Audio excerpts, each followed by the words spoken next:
मधुबन के बाबा,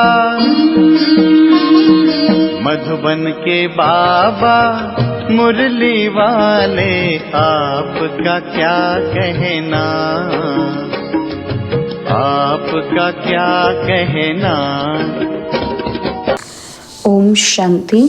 आज 30 अक्टूबर 2024 के साकार मधुर महावाक्य हैं। आज मीठे मीठे बाप दादा बोले, मीठे बच्चे, एक बाप की याद में रहना ही अव्यभिचारी याद है। इस याद से तुम्हारे पाप कट सकते हैं। बाबा ने कहा, मीठे बच्चे, एक बाप की याद में रहना ही अव्यभिचारी याद है। इस याद से तुम्हारे पाप कट सकते हैं। बाबा ने आज प्रश्न पूछा है कि बाप जो समझाते हैं उसे कोई सहज मान लेते और कोई मुश्किल समझते, इसका कारण क्या है? तो उत्तर में बाबा ने समझाया कि जिन बच्चों ने बहुत समय भक्ति की है, आधा कल्प से पुराने भक्त हैं, वह बाप की हर बात को सहज मान लेते हैं, क्योंकि उन्हें भक्ति का फल मिलता है। जो पुराने भक्त नहीं, उन्हें हर बात समझने में मुश्किल लगता। दूसरे धर्म वाले तो इस ज्ञान को समझ भी नहीं सकते हैं। ओम शांति। मीठे मीठे रूहानी बच्चों प्रति रूहानी बाप बैठ समझाते हैं कि तुम बच्चे सब क्या कर रहे हो। तुम्हारी है अव्यभिचारी याद। एक होती है व्यभिचारी याद और दूसरी होती है अव्यभिचारी याद। तुम सबकी है अव्यभिचारी याद। किसकी याद है? एक बाप की। बाप को याद करते करते पाप कट जाएंगे और तुम वहाँ पहुँच जाएंगे। पावन बनकर फिर नई दुनिया में जाना है, आत्माओं को जाना है। आत्मा ही इन ऑर्गन द्वारा सब कर्म करती है ना। तो बाप कहते हैं, अपने को आत्मा समझ बाप को याद करो। मनुष्य तो अनेक का अनेक को याद करते हैं। भक्ति मार्ग में तुमको याद करना है एक को। भक्ति भी पहले पहले तुमने ऊंच ते ऊंच शिव बाबा की ही की थी। उनको कहा जाता है अव्यभिचारी भक्ति। वही सर्व को सदगति देने वाला रचता बाप है। उनसे बच्चों को बेहद का वर्षा मिलता है। भाई भाई से वर्षा नहीं मिलता। वर्षा हमेशा बाप से बच्चों को मिलता है। थोड़ा बहुत कन्याओं को मिलता है, वह तो फिर जाकर हाफ पार्टनर बनती हैं। यहाँ तो तुम सब आत्माएं हो। सब आत्माओं का बाप एक है। सबको बाप से वर्षा लेने का हक है। तुम हो भाई भाई।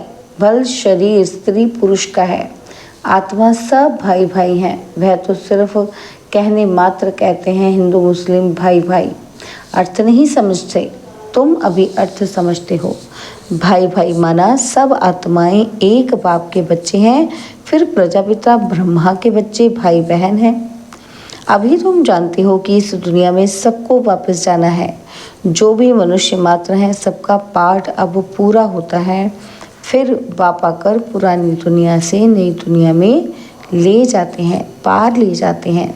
गाते भी हैं कि खेवैया पार लगाओ, अर्थात सुख धाम में ले चलो। ये पुरानी दुनिया बदलकर फिर नई दुनिया ज़रूर बननी है। मूल वतन से लेकर सारी दुनिया का नक्शा तुम्हारी बुद्धि में है। हम आत्माएं अब स्वीट धाम शांति धाम के निवासी हैं। यह तो बुद्धि में याद है ना। हम जब सतयुगी नई दुनिया में हैं तो बाकी और सभी आत्माएं शांति धाम में रहती हैं। आत्मा तो कभी विनाश नहीं होती। आत्मा में अविनाशी पार्ट भरा हुआ है। वह कभी भी विनाश नहीं हो सकता। समझो ये इंजीनियर है, फिर 5000 वर्ष बाद हूबहू ऐसा ही इंजीनियर बनेगा। यही नाम रूप देश काल रहेगा। ये सब बातें बाप ही आकर समझाते हैं। यह अनादि अविनाशी ड्रामा है। इस ड्रामा की आयु 5000 वर्ष है। सेकंड भी कम जास्ती नहीं हो सकता। यह अनादि बना बनाया ड्रामा है। सबको पार्ट मिला हुआ है।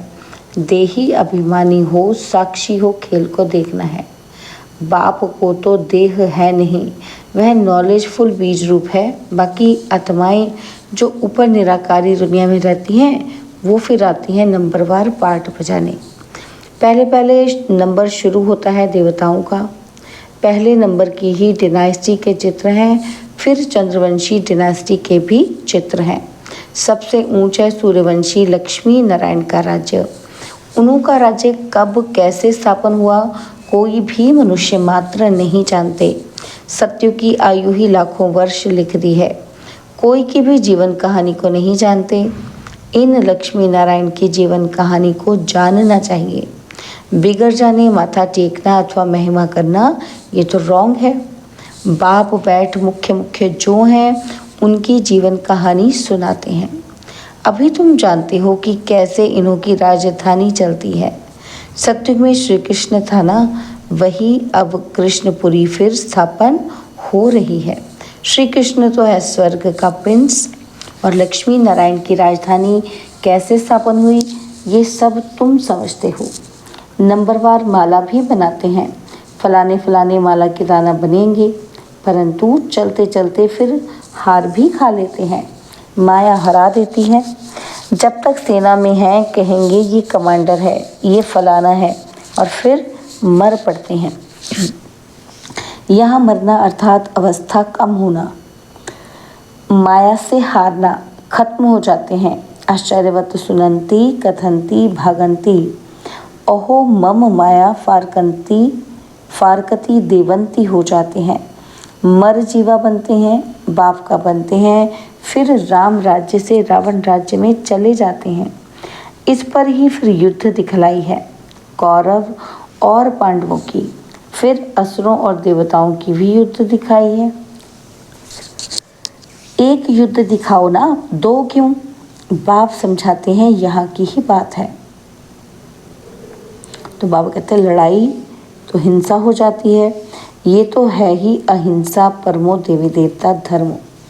तुम अभी डबल अहिंसक बनते हो, तुम्हारी है ही योग बल की बात। हथियारों आदि से तुम कोई को कुछ करते नहीं। वह ताकत तो बाबा कहते वह ताकत तो क्रिश्चियन में भी बहुत है। रशिया और अमेरिका दो भाई हैं, इन दोनों की है कंपटीशन बॉम्ब आदि बनाने की।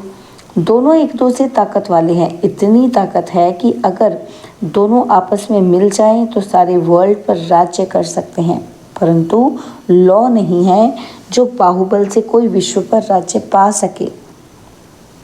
कहानी भी दिखाते हैं कि दो बिल्ली आपस में लड़े और मक्खन बीच में तीसरा खा गया।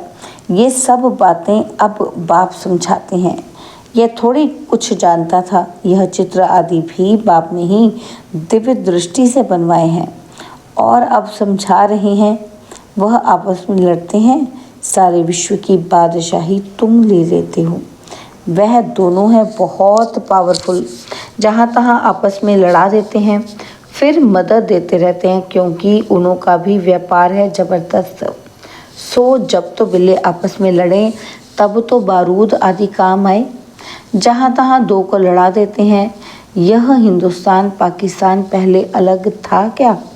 दोनों इकट्ठे थे। ये सब ड्रामा में नोंद है। अभी तुम पुरुषार्थ कर रहे हो योग बल से विश्व का मालिक बने। वह आपस में लड़ते हैं, मक्खन बीच में तुम खा लेते हो। माखन अर्थात विश्व की बादशाही तुमको मिलती है और बहुत ही सिंपल रीति मिलती है। बाप कहते हैं मीठे मीठे बच्चों, पवित्र ज़रूर बनना है। पवित्र बन पवित्र दुनिया में चलना है। उनको कहा जाता है वाइसलेस वर्ल्ड, संपूर्ण निर्विकारी दुनिया। हर एक चीज़ सतो प्रधान, सतो रजो तमो में ज़रूर आती है। बाप समझाते हैं तुम्हारे में ये बुद्धि नहीं थी, क्योंकि शास्त्रों में लाखों वर्ष कह दिया है भक्ति है ही अज्ञान अंधियारा। यह भी पहले तुमको पता थोड़े था, अब समझते हो। वह तो कहते थे कि कलयुग अभी 40,000 वर्ष और चलेगा। अच्छा, 40,000 वर्ष पूरा फिर क्या होगा, किसी को भी ये पता नहीं है। इसलिए कहा जाता है कि अज्ञान नींद में सोए हैं। भक्ति है अज्ञान, और ज्ञान देने वाला तो एक ही बाप ज्ञान का सागर है। तुम हो ज्ञान नदियाँ। बाप आकर तुम बच्चों को अर्थात आत्माओं को पढ़ाते हैं। वह बाप भी है, टीचर भी है, सतगुरु भी है। और कोई भी ऐसे नहीं कहेंगे ये हमारा बाप टीचर गुरु है। यह तो है बेहद की बात। बेहद का बाप टीचर सतगुरु है। खुद बैठ समझाते हैं कि मैं तुम्हारा सुप्रीम बाप हूँ, तुम सब हमारे बच्चे हो। तुम भी कहते हो बाबा आप वही हो। बाबा भी कहते हैं कि तुम कल्प कल्प मिलते हो, तो वह है परमात्मा सुप्रीम। वह आकर बच्चों को सब बातें समझाते हैं। कलयुग की आयु 40,000 वर्ष और कहना बिल्कुल गपोड़ा है। 5,000 वर्ष में सब आ जाता है। बाप जो समझाते हैं तुम मानते हो, समझते हो। ऐसे नहीं कि तुम नहीं मानते, अगर नहीं मानते तो यहाँ नहीं आते। इस धर्म के नहीं है तो फिर मानते ही नहीं हैं। बाप ने समझाया है कि सारा मदार भक्ति पर है। जिन्होंने बहुत भक्ति की है तो भक्ति का फल भी उन्हों को मिलना चाहिए। उन्हों को ही बाप से बेहद का वर्षा मिलता है। तुम जानते हो हम सो देवता विश्व के मालिक बनते हैं। बाकी थोड़े रोज़ है, इस पुरानी दुनिया का विनाश तो दिखाया हुआ है और कोई शास्त्र में ऐसी बात है नहीं। एक गीता ही है भारत का धर्मशास्त्र। हर एक को अपना धर्मशास्त्र पढ़ना चाहिए और वह धर्म जिस द्वारा स्थापना हुआ उनको भी जानना चाहिए। जैसे क्रिश्चियन क्राइस्ट को जानते हैं, उनको ही मानते हैं, पूजते हैं।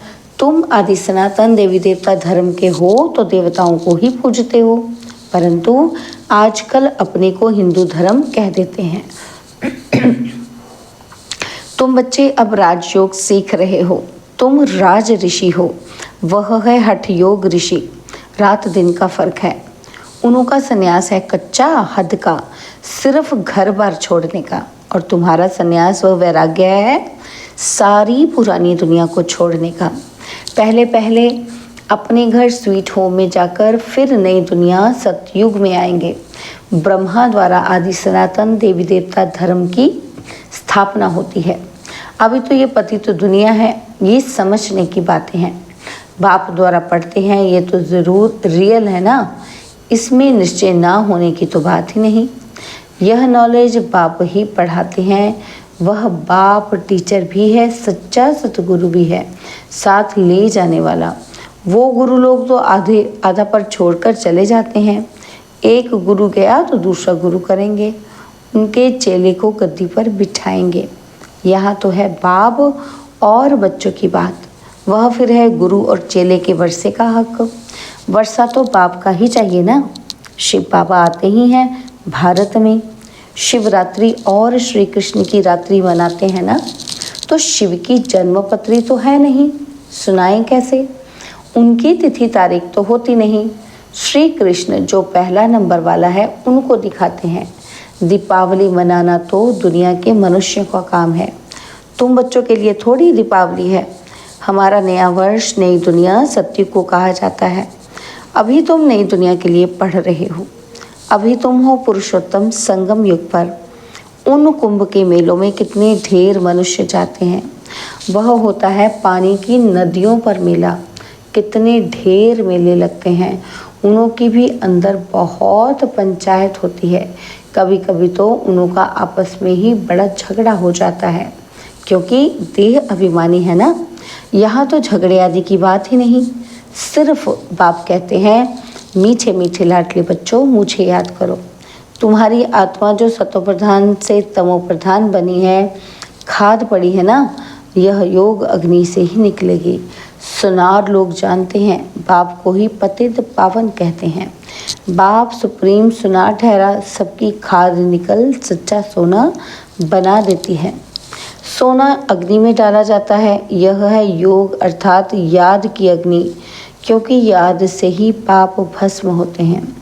तमोप्रधान से सतोप्रधान याद की यात्रा से ही बनना है। सब तो सतोप्रधान नहीं बनेंगे। कल्प पहले मिसल ही पुरुषार्थ करेंगे।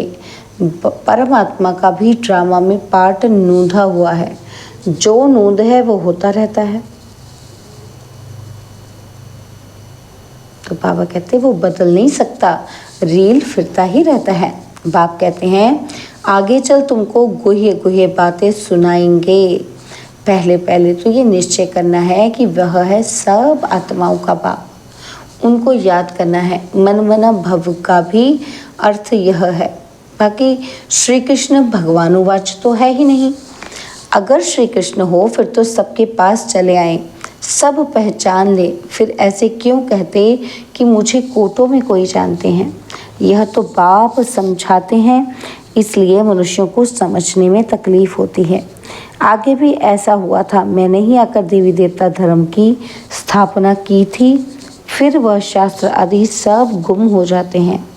फिर अपने समय पर भक्ति मार्ग के शास्त्र आदि सब वही निकलेंगे। सत्युग में एक भी शास्त्र नहीं होता, भक्ति का नाम निशान नहीं। अभी तो भक्ति का राज्य है। सबसे बड़े से बड़े हैं श्री श्री 108 जगत गुरु कहलाने वाले। आजकल तो 1008 भी कह देते हैं। वास्तव में ये माला है यहाँ की। माला जब फेरते हैं तो जानते हैं फूल निराकार है, फिर है मेरू। ब्रह्मा सरस्वती युगल दाना, क्योंकि प्रवृत्ति मार्ग है ना। प्रवृत्ति मार्ग वाले निवृत्ति मार्ग वालों को गुरु कहेंगे तो क्या देंगे? हठ योग सीखना पड़े। वह तो अनेक प्रकार के हठ योग हैं। राजयोग है ही एक प्रकार का, याद की यात्रा है ही एक, जिसको राजयोग कहा जाता है। बाकी और सब हैं हठ योग। शरीर की तंदुरुस्ती के लिए यह राजयोग बाप ही सिखलाते हैं। आत्मा है फर्स्ट, फिर पीछे है शरीर। तुम फिर अपने को आत्मा के बदले शरीर समझ उल्टे हो पड़े हो। अब अपने को आत्मा समझ बाप को याद करो तो अंतमति सुगति हो जाएगी। अच्छा, मीठे मीठे सिकिलदे बच्चों प्रति माता पिता बाप दादा का याद प्यार और गुड मॉर्निंग। रूहानी बाप की रूहानी बच्चों को नमस्ते। हम रूहानी बच्चों की रूहानी बाप दादाजी को दिलवा जान सिकवा प्रेम से नमस्ते।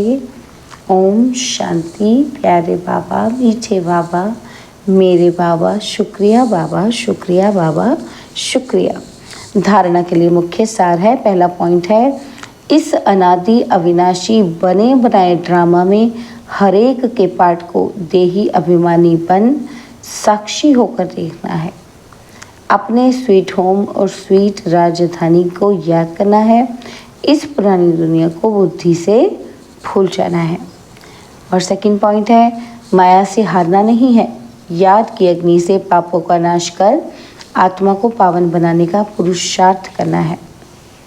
बाबा ने आज वरदान दिया, दीप माला पर यथार्थ विधि से अपने दैवी पद का आवाहन करने वाले पूज्य आत्मा भव। दीपमाला पर यथार्थ विधि से अपने दैवी पद का आवाहन करने वाले पूज्य आत्मा भव। दीपमाला पर पहले लोग विधि पूर्वक दीपक जलाते थे। दीपक बुझे नहीं, यह ध्यान रखते थे, घृत डालते थे, विधि पूर्वक आवाहन के अभ्यास में रहते थे। अभी तो दीपक के बजाय बल्ब जगा देते हैं। दीपमाला, बाबा कहते हैं दीपमाला नहीं मनाते, अब तो मनोरंजन हो गया है। आवाहन की विधि अथवा साधना समाप्त हो गई है। स्नेह समाप्त हो सिर्फ स्वार्थ रह गया है। इसलिए यथार्थ दाता रूपधारी लक्ष्मी किसी के पास आती नहीं। लेकिन आप सभी यथार्थ विधि से अपने दैवी पद का आवाहन करते हो, इसलिए स्वयं पूज्य देवी देवता बन जाते हो। स्लोगन है, सदा बेहद की वृत्ति दृष्टि और स्थिति हो तब विश्व कल्याण का कार्य संपन्न होगा। सदा बेहद की वृत्ति दृष्टि और स्थिति हो तब विश्व कल्याण का कार्य संपन्न होगा। ओम शांति।